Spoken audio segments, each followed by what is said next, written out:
DMT is the strongest hallucinogen there is. If it's possible to get more loaded than that, I don't want to know about it. And I say so when I'm there. I say, my God, if you can get more loaded than this, keep it away from me. So that's it. It's the strongest. It's also the shortest acting. DMT, when smoked, in most people, is return you to normal in under 10 minutes. Under 10 minutes. Now, this is interesting because people who think there's nothing to this, who should actually invest the 10 minutes to find out what's, a 10-minute DMT trip is worth 20 years of academic pharmacology, art history, psychology, and all this other malarkey. Because then you just say, okay, I got it. Another very interesting thing about DMT is it occurs naturally in the human brain. Well, now what's going on here?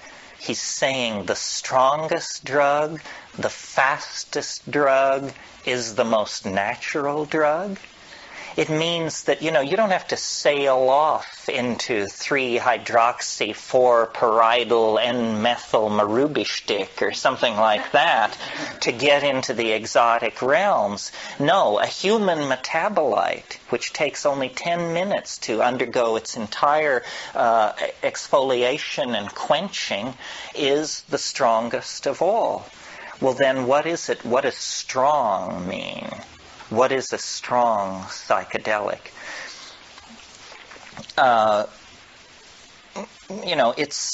It's highly personal. Every psychedelic trip is.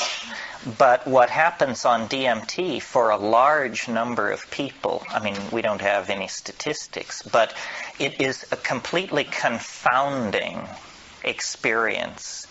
You may have had the expectation, you might think if you had never had a psychedelic experience that it sort of begins like the Bach B minor fugue and goes from there as you rise into the realms of light and union with the deity or something like that. That's not what happens on DMT. What happens on DMT I referred to this morning. A troop of elves smashes down your front door and rotates and balances the wheels on the after-death vehicle, present you with the bill, and then depart. And it's completely paradigm shattering. Union with the white light you could handle. An invasion of your apartment by jeweled self-dribbling basketballs from hyperspace that are speaking in demotic Greek is not something that you anticipated and could handle. Sometimes people say, is DMT dangerous? It sounds so crazy. Is it dangerous? The answer is only if you fear death by astonishment.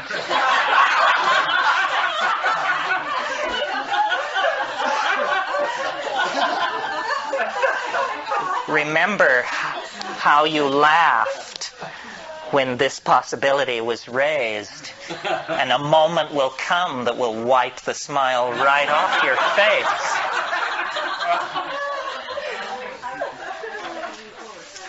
And this death by astonishment thing, one thing about it, let me say a little bit more about it. One thing that endears DMT to me is I like to say it doesn't affect your mind. It doesn't seem to affect your mind. In other words,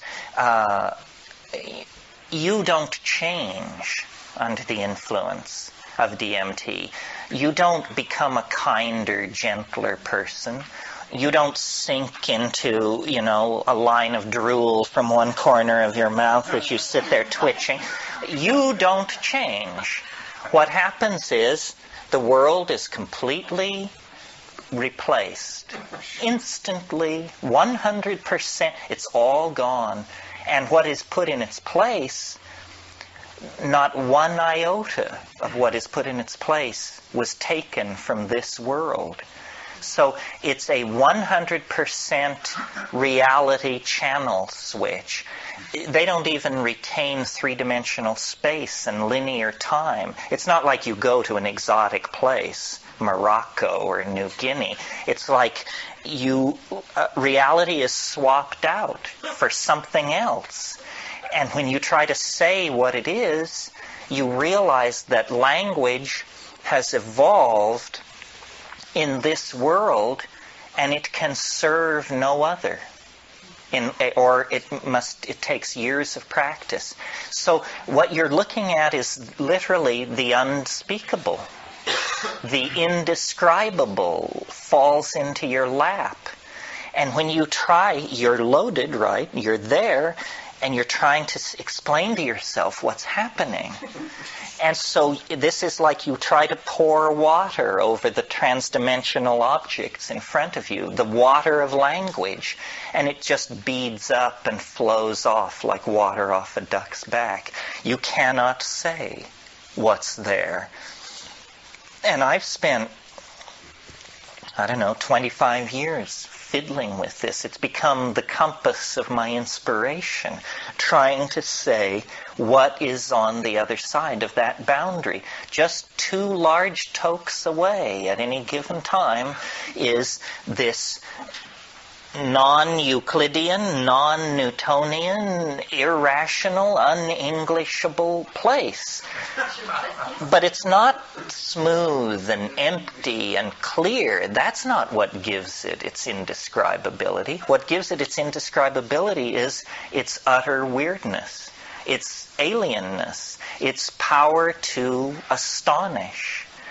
What happens to me when I smoke DMT is there's a kind of a going toward it.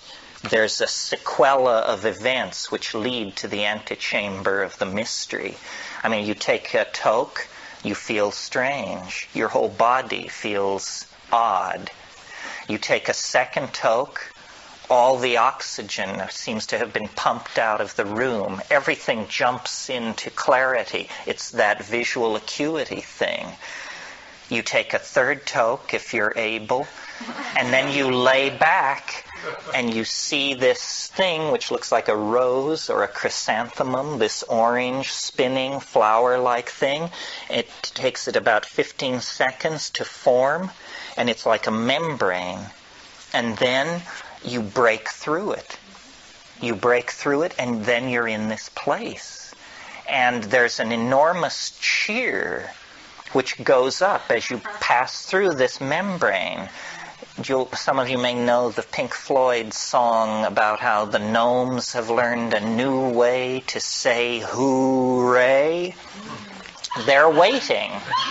And you burst in to this place, and you're saying, geez, this stuff is really speedy. I mean, that's like describing a space shuttle launching as noisy.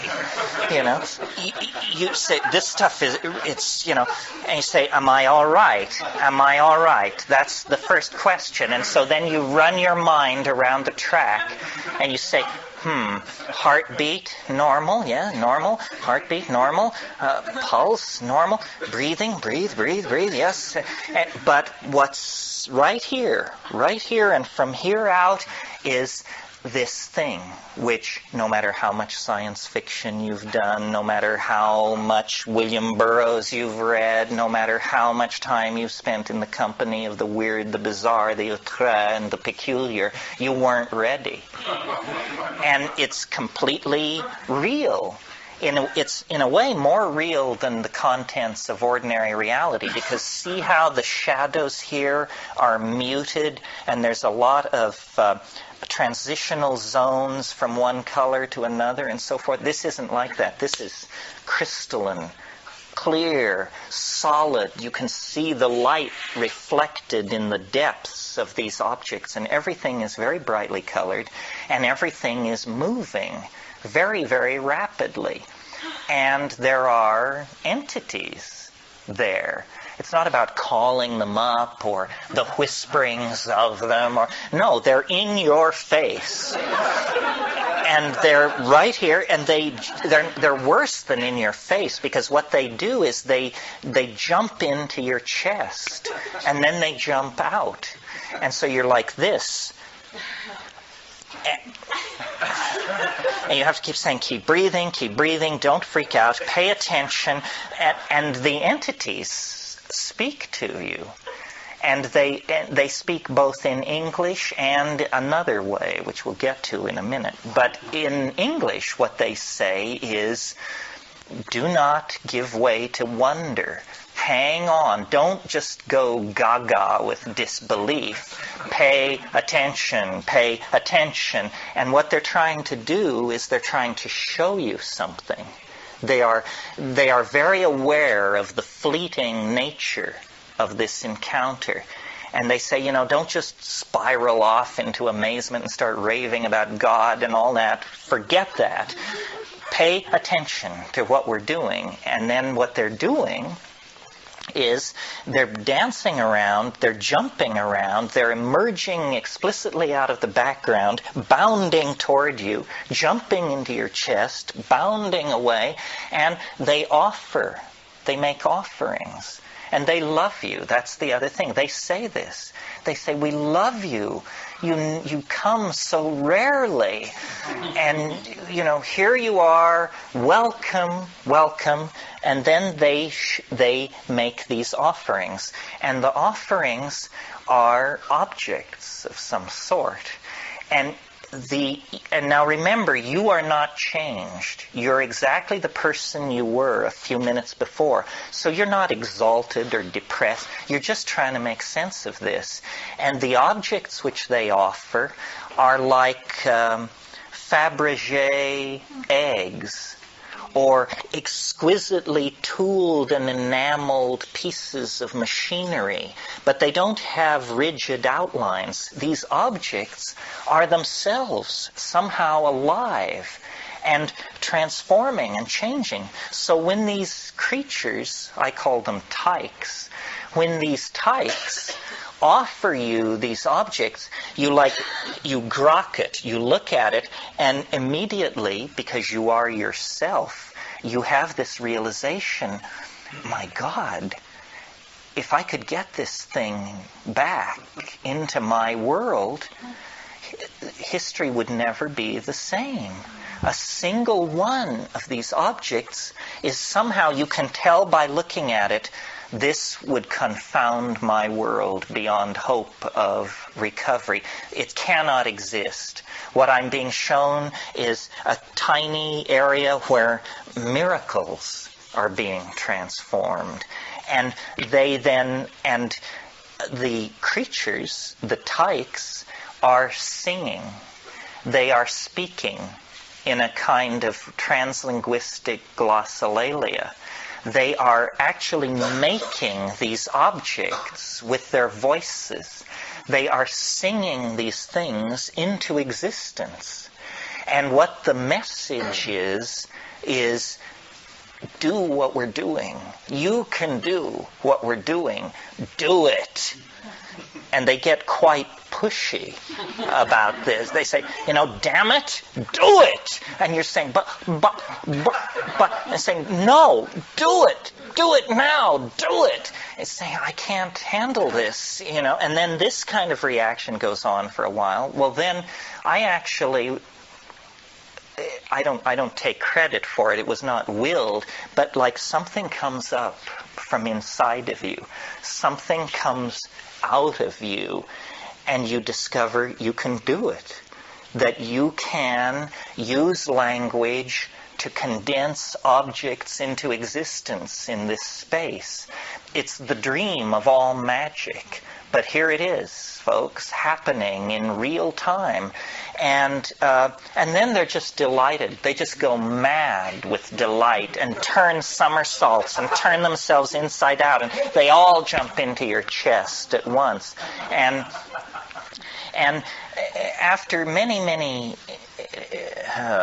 encounters of this sort, when I first did DMT, I couldn't bring anything out of it. I just said, no, it's the damnedest thing I've ever encountered, and I can't say anything about it, and I don't think I ever will be able to say anything about it.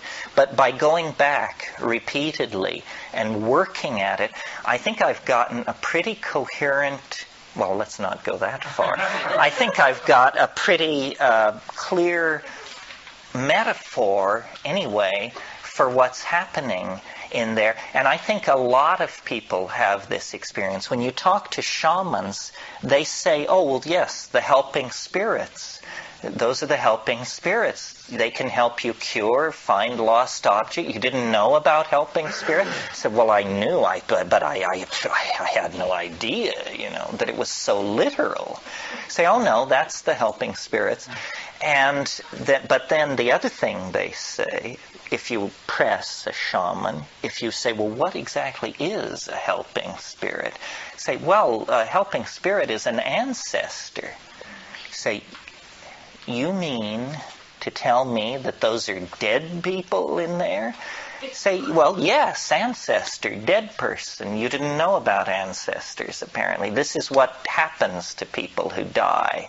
And you say, my God, is it possible that what we're breaking into here is an ecology of souls? That these are not extraterrestrials from Zenebel Ganubi or Zeta Reticuli Beta. These are the dear departed. And they exist in a realm which, for want of a better word, let's call eternity. And somehow this drug, or whatever it is allowing me to see across the veil. This is the lifting. You want to talk about boundary dissolution. It's one thing to get tight to your partner. It's quite another to get tight to the dear departed of centuries past. That's a serious boundary dissolution when that happens. What these creatures want, according to them, is they want us to transform our language somehow. And I don't know what this means. I mean, at this point in the weekend and in my life, we all are on the cutting edge, and nobody is ahead of anybody else. Clearly, we need to transform our language because our culture is created by our language, and our culture is toxic, murderous, and on a downhill bummer. Somehow we need to transform our language. But is this what they mean? That we're supposed to condense machines out of the air in front of us?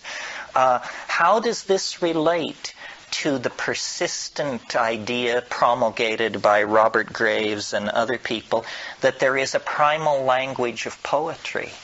That poetry as we know it is a pale, pale thing, and that at some time in the human past, people were in command of languages which literally compel belief. They compel belief because they don't make an appeal through argument or metaphor. They compel belief because they're able to present themselves as imagery.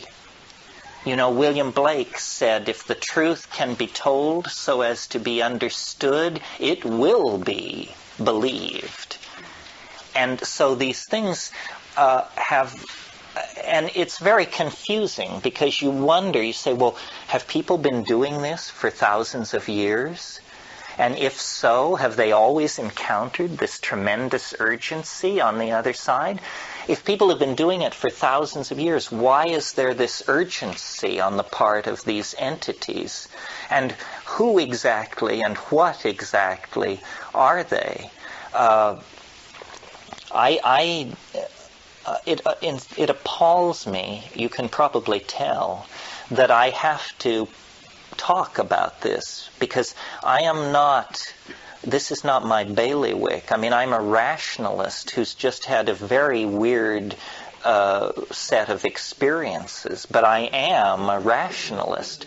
I mean, I have no patience with channeling, the lords of the many rays, the divas, and, there's this whole thing going around about disincarnate intelligence, and it's mostly under the control of fairly, shall we say, non-rigorous thinkers. But I like to think that I am a rigorous thinker, and yet here I am telling you that, elf legions await in hyperspace, one toke away. The difference between my rap and, the Findhorn folks or somebody like that is that we have an operational method for testing my assertion. We can all smoke DMT, or you can make it your business to now find out about this and see for yourself. And not everybody agrees with me. I mean, some people say, it wasn't anything like that. But some people agree, and I think if you get 2 out of 10 agreeing with a rap like this, then you better pay attention. Yeah, somebody. It was me. You said that no amount of meditation or anything else prepares you for it. And, I've certainly smoked a fair amount of DMT, and I've maybe not 50 times, but probably approaching that, and I'm still not prepared for it. Each time it seems like, all the times before haven't prepared me for what I get into. Is there a point where you found that you are prepared? No, you're never prepared because, in fact, and I mentioned this last night, something goes on in the DMT flash that I don't think anyone can bring back. There is, at the core of the experience, something is revealed that is so appalling that nobody can bring it back into ordinary reality. And that's why it's hard to understand, because as Steve, I've done it a number of times, and every time I approach it, it scares me shitless. I cannot approach it any other way. And it's physical. My palms sweat. I can't hold the pipe. My hand shakes. I wish I hadn't gotten myself into this situation. I fear it like death itself. That's the clue, folks. I think that what happens, and I've reached this opinion by reason and rationalization, not by direct experience. I think that what happens at the center of the mandala of that experience is that you do understand that these are souls. You have some kind of experience which converts you to this view beyond a shadow of a doubt. I'm not saying you meet your dead grandmother, but it's something like that. And that experience is simultaneously so affirming and at the same time so paradigm shattering that you can't retain it. You return to this world with a story of jeweled self-transforming basketballs and Fabergé eggs and a lesson in hyper language. But there is a moment, I think, where you find out something truly, truly paradigm shattering that you can't even tell yourself. It's such an appalling revelation. And the only thing I can think of that would fill that bill is something about the nature of life and death. That you actually go under the board, you find out the thing which nobody is ever supposed to find out in this world. And I suspect it's what shamans know. That a shaman is a person who knows the unspeakable secret. And once you know it, there's no going back. You become fey, enchanted.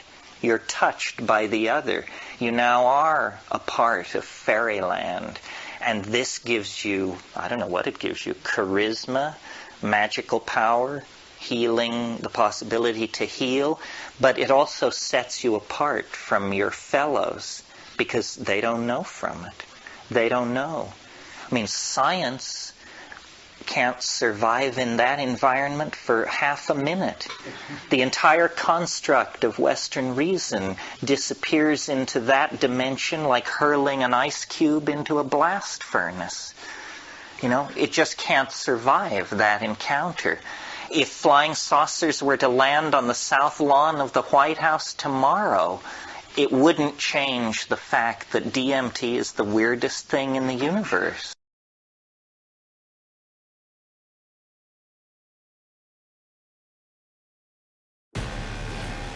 Not since Gravity has a movie so demanded to be experienced in IMAX.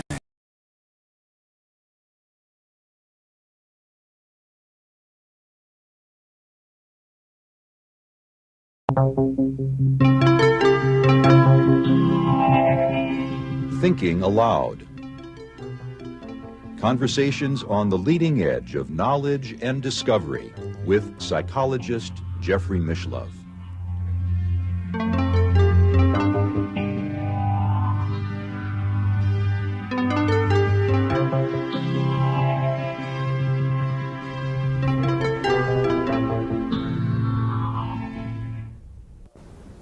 Hello and welcome. I'm Jeffrey Mishlove. Throughout recorded history, human society has been haunted by reports of unidentified flying objects in our skies, many of which have defied all attempts at scientific explanation or understanding. What are these phenomena and how can they be explained? With me today is Terence McKenna, a philosopher and thinker of note in the area of altered states of consciousness and alternative realities. Terence is the co-author with his brother Dennis of The Invisible Landscape and also Psilocybin, the Magic Mushroom Grower's Guide. He is a founding member of Botanical Dimensions, a non-profit organization devoted to preserving and studying psychoactive plants used by native cultures throughout the world, and he is also the developer of a computer software package called TimeWave Zero, designed to augment interpretation of